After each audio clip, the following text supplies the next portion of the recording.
Hi, Bong Alcaide here.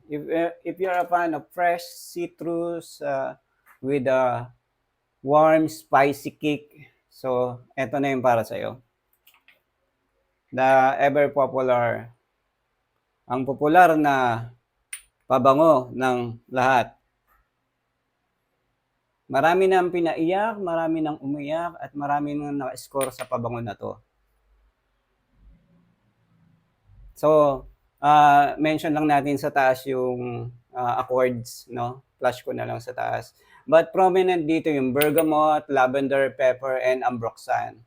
So, to me, EDP versus EDT, ang para sa akin mas smoother kasi for me si EDT, no? So, eto EDP tinatawag ko siyang ambroxan balm. Sobrang lakas, no? This longevity nito is like longevity niya 8 to 12, especially sa clothes, no?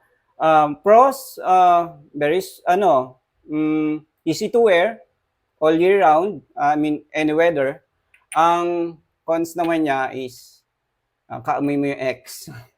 Or very common kasi sobrang common talaga. In terms of sales, wala makakatalo sa in terms of sales dito, no? Sobrang solido niyan.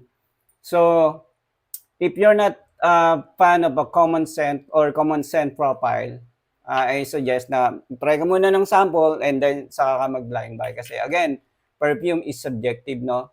Hindi ko nire-recommend mag-blind buy kasi may kanya-kanya tayong preference. I suggest is mag-sample ka muna. And then if okay sa'yo, go buy the full bottle.